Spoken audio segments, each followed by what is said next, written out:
When he asked me to speak, it was a little while ago, and I was like, okay. And I had one thing, and then, of course, I spent a little time on Facebook, and then I was like, well, I got to talk about that.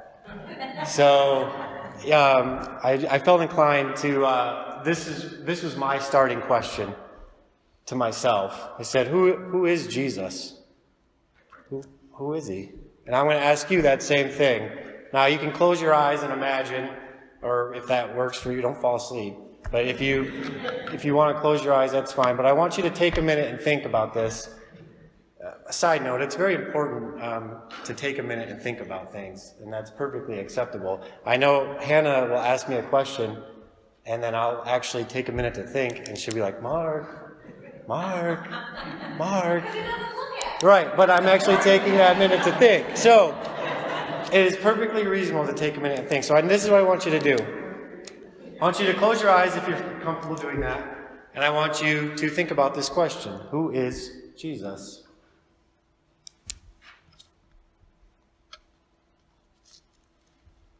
What does he look like in your mind?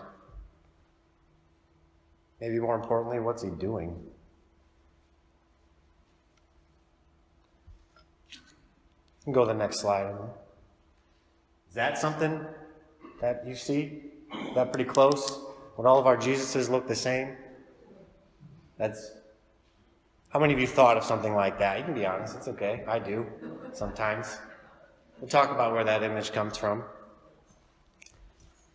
You know, we're not the first peoples throughout history to imagine the physical attributes and the other attributes of Jesus.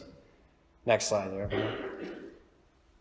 Early Roman Christians would decorate their tombs with stories from Scripture before it was totally into what we call the Bible, but they did have written things.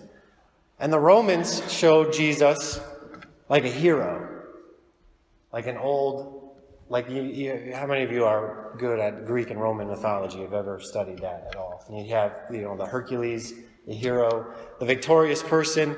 As you can see, he's on the left here, next to the Kairos symbol, getting leaves put on his head, which is a Roman symbol for victory.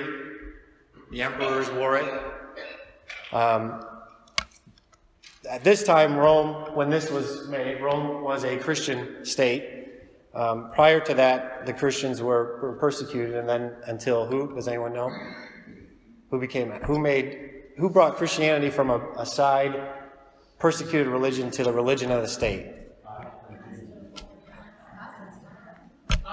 For 500. That's right. All right, Constantine. Yeah, Constantine. He brought it from a persecuted, small, almost like in-home religion to the religion of the state. And so, obviously, there are some wealthy Christians, and they like to portray Jesus as this victorious sort of hero. He doesn't have a beard there. He's got the Roman style. He's wearing togas, or the robes. He's always dressed, usually in Roman depictions, as like a great orator, like the Greek philosophers. He's got the Roman style haircut. Never depicted as the suffering, sort of meek, gentle Jesus. He's very heroic. He's conquered everything. You see the cross there, but they have the leaves hanging on the cross, which represents the victory over the cross. So that's, a different depiction of what we have. Now, moving on through history, by the way, if you ever talk to me, it'll take about 3 minutes before I talk about something throughout history. It's what I am, a historian. So, moving on, moved into Christianity. As Christianity spread, it moved into Western Europe. Now, a lot of people look at Europe as like the bread and butter of Christianity. That's where it really developed. And to an extent that's true. But I would like to point out that it took hundreds and hundreds of years to get Western Europeans to accept Christianity. My ancestors, possibly yours, those central German tribes, pagan tribes, violently opposed Christianity as the Romans brought it into Europe.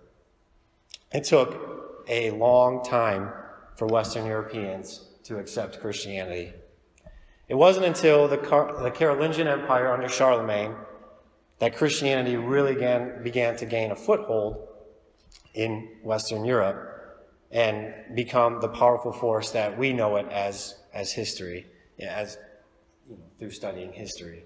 I will say this, in academic circles nowadays, it is fashionable to hate on religion, especially Christianity, and everybody loves to point out the terrible things that Christianity has done throughout history. But this is kind of a side note. I would like to argue and like to point out, because what does everybody bring up? Well, the Inquisition, right? How many of you heard of the Inquisition? Every time the Inquisition was put into use, the church did everything it could to curtail its power. The Inquisition was used mostly by secular rulers to take care of political opponents. Not the other way around.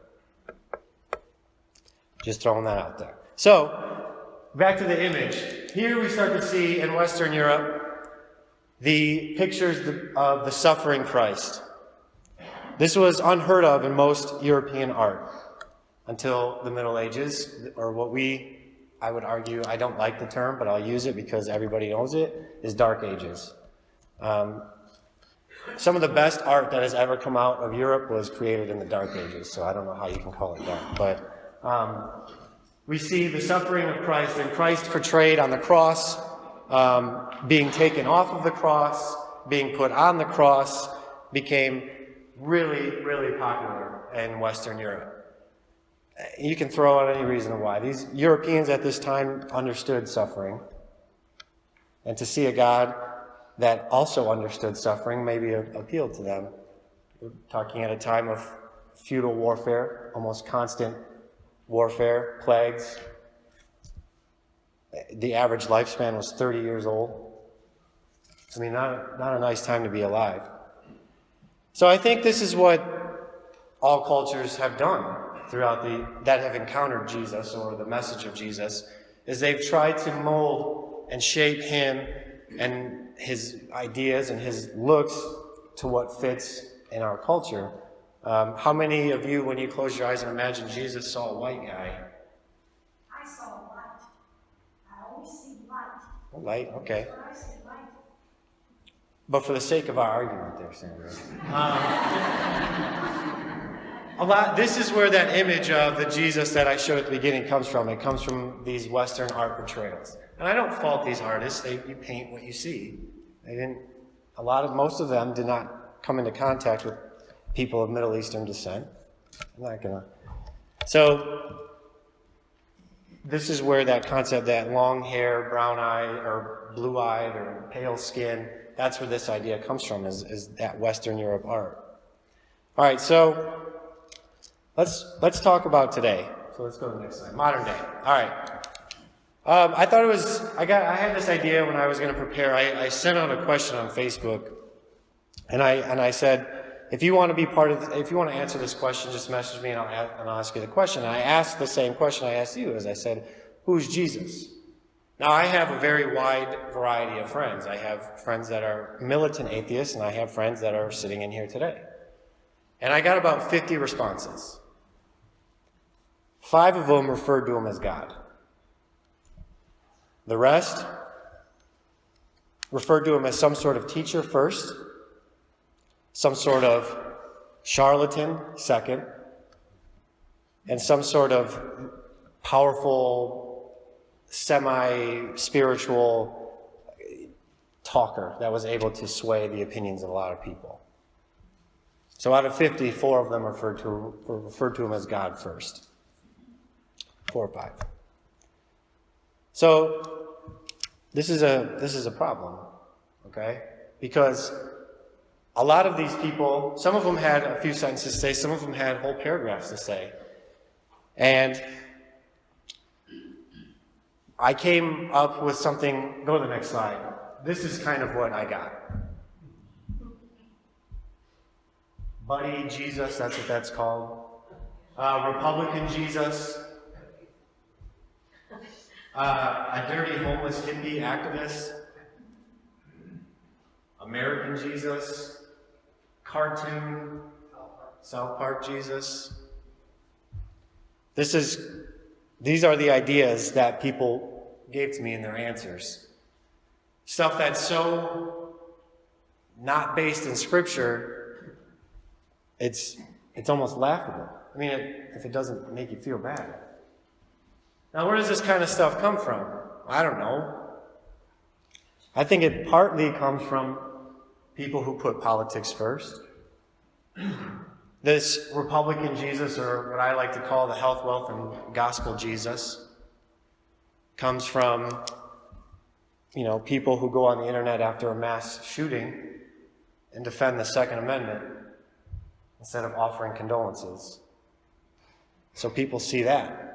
They know you're a Christian, and you see a mess, and then they watch your response to a mass shooting being to hug your gun and not your children. And then you have dirty, homeless, hippie Jesus, which comes from people in the church or wherever. And everything I say is not because of something I see in this church. I'm not shouting at anybody here personally. But it comes from people in the church who try to appease everybody. Sure, Jesus was a dirty, homeless hippie, if that's how you like to see him. Sure, he's your buddy. He's anti-war socialist, which was not a term until the 19th century. He's an advocate for free health care. Whatever works for you, that's what Jesus is. And then I debated whether or not I was going to talk about this, but it's so important. Next slide. I came across this on my wall posted by a friend. It says, Jesus was a homeless Palestinian anarchist who helped protest at oppressive temples, advocated for universal health care, redistribution of wealth before being arrested for terrorism, tortured, and executed for crimes against the state. Now go ahead and explain to me why he'd vote conservative. I'll wait. That "I'll wait" is a new term when you think that you've scored points in an argument. So if somebody says that to you, they're not actually waiting. They think that they have won the argument and have moved on intellectually and auditory. So just throwing that out there. Now, this is what I'm talking about. Where in the world is the reference to any scripture in this? I don't see anybody, but this is what people think that Jesus is. This is what people outside of the church try to tell us in the church, who Jesus is, based on whatever conceptions that they have through the lens of American politics.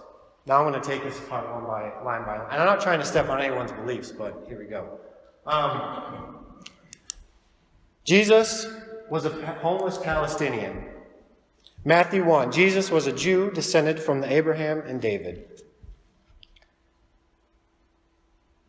Palestine, while it is a nation, the idea of it did not come around until way after Jesus was on the earth.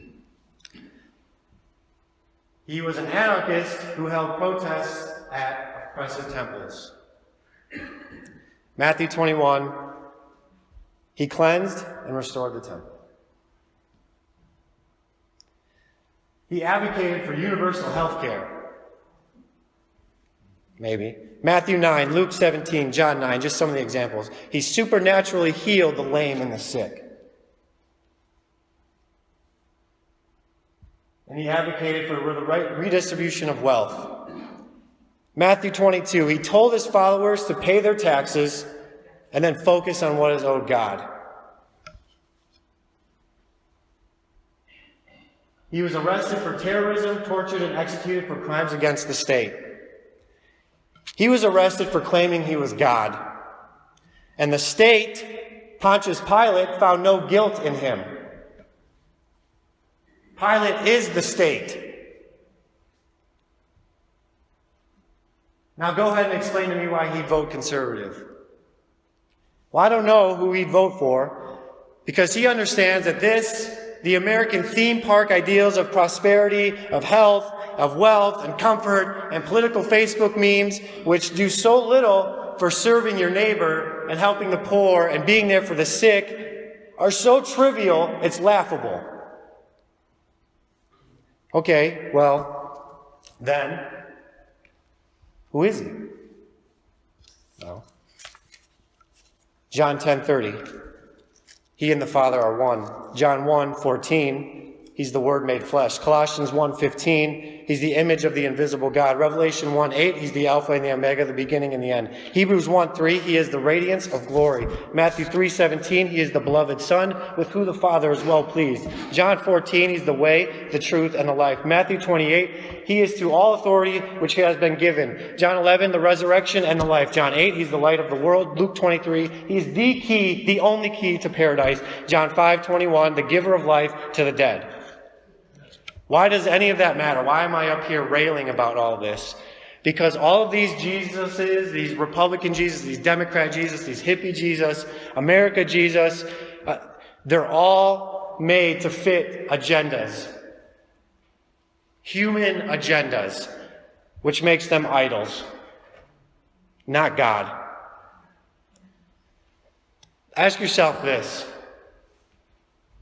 Why, after the Bible is full of verses, those are half of what I wanted to read, is full of verses telling you about who Jesus is, do we have this muddled conception about the man and about his divinity?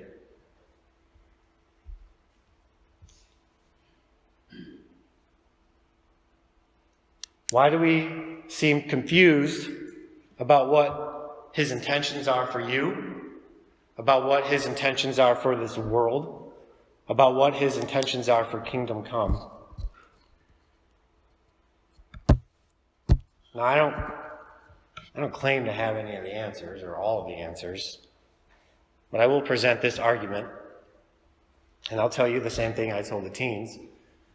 You don't have to believe what I say, but if you want to argue it, you have to buy me coffee, and I have expensive tastes.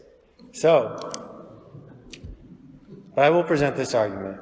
When we push these depictions of Jesus on the internet or in our lives over the example we have in the Bible and the Word, we're subconsciously avoiding the reality of what associating with Jesus means for our lives. Truth about our sin and suffering. All of those idol Jesuses give you what you want. Oh, he was this and this and this, and he advocated for universal health care because that's what I want. He healed the lame and the sick for his own glory. He wants you to be healthy and wealthy and prosper, and he's for the Second Amendment and low taxes and all that. No, man. What do we do about taxes? Pay them and then focus on God. Move on. It's not important. It's going away. Caesar's kingdom is going to fall. Mine's not going to. It's going to be here forever. Focus on that. But suffering is something that we like to avoid in our lives. I know I like to avoid it. I'm not good at going through it. Hannah will tell you. I mean, in fact, if you knew where I was spiritually 3-4 weeks ago, you'd stand up on your chair and yell hypocrite. And that's just the truth. But associating with Jesus means we're going to be constantly exposed to the truth about the sin in our own lives and suffering. In fact, suffering is guaranteed in your life if you follow Jesus. You might as well gift wrap it. It's coming your way. If you walk with him, it's coming. It will happen. Now, I'm not inviting you to a miserable life, but in a way, I'm inviting you to a painful one. I became a more dedicated Christian when I was in my 20s. I did the whole church thing in high school, but it was never important. When I really became a follower, a disciple of Jesus, I lost all of my friends. I can't get them to this day to talk to me. Guys that I played sports with, grew up with, I cannot, because they know that Jesus comes along with Mark. And not some made-up conception, homeless, whatever. No, the real Jesus, the one that brings change, the one that brings conviction, the one that requires self-denial, the one that requires sacrifice, and the one that guarantees suffering. And that's a hard Jesus to follow. And I'm going to tell you, church, I would not choose this if it wasn't true. Matthew 16:24. This is what Jesus has to say about being his disciple. Whoever wants to be my disciple must deny themselves and take up their cross and follow me. For whoever wants to save their life will lose it. But whoever loses their life for me will find it. What good will it be for someone to gain the whole world and yet forfeit their soul? Or what can anyone give in exchange for their soul? That doesn't sound like love everybody, hippie Jesus to me. The teens know that term. That's why they're smiling. They know hippie Jesus. Doesn't really sound like conservative health, wealth, and gospel, health, wealth, prosperity gospel Jesus either. Take up your cross and follow me. Give away your possessions to the poor. That's what he told the rich man, right? Matthew 10:22. You will be hated by everyone because of me, but the one who stands firm to the end will be saved. It's not an easy life when you follow the real Jesus. Not some made meme or some conception of American politics Jesus, whether that be a liberal or conservative idea about who this man was. You're going to be hated. Hated. They're going to get on the internet and destroy you. They're going to call you names. They're going to laugh at you. But who did they do that to first? Who understands that better than anyone? This is the difference. Idol Jesus fits your agenda. Whatever you want to see happen in this world, you can make idol Jesus do whatever you want. He can be a homeless Palestinian, or he can be a gun-toting, Second Amendment-loving, low-taxes guy. It doesn't matter. You can use the Bible to defend any number of American political leanings. But the real Jesus forces you, as you see in Matthew, to accept his mission or get out of the way. You have to make a choice. It is his way or there's no other way. You're going to get left behind. There is no other way. He has standards. He has expectations. But on the tail end of that, he has mercy. He understands that you will never, ever meet these expectations, and you creating an idol Jesus is an attempt to meet those expectations yourself. Now, I know this doesn't seem to fit in our comfort-focused lifestyles. It's fine. I'm not telling you to go out and give everything away and become, wear robes, and that's not what I'm saying. But if you're not focused on who Jesus really was, what that means for your life, what that means for your relationships with people, you have an idol.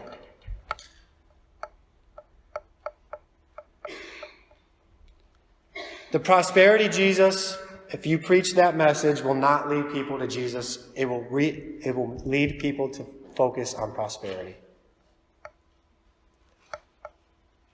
If you have a Jesus that is some sort of socialist, liberal, you name it, that will not lead people to Jesus. It will lead people to focus on themselves. So I have this, church, for you to consider as I finish up here. Who do we follow? Do we follow the Jesus that gives the truth, and the truth that convicts, that forces change, that requires self-denial, that requires sacrifice, that guarantees suffering?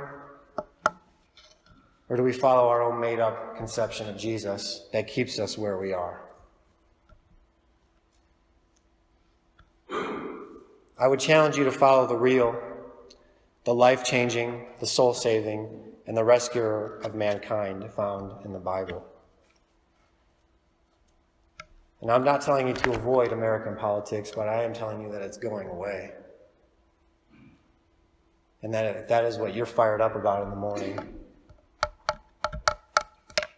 you're wrong.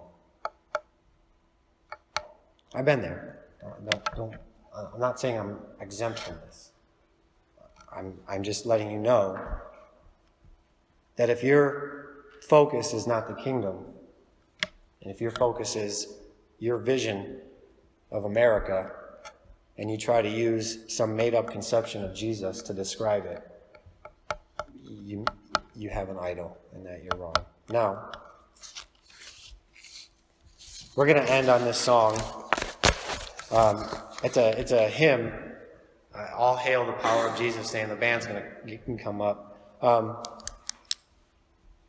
The idol Jesus, there's no power in. But the real Jesus, there's power in his name. All of those verses that I've read, those were half of what I found in the Bible describing who Jesus is. So if you want to know who Jesus is, don't go on the internet. Go straight to your Bible. Unless you use the internet to go to the Bible. No, all right. Thank you. Thank you.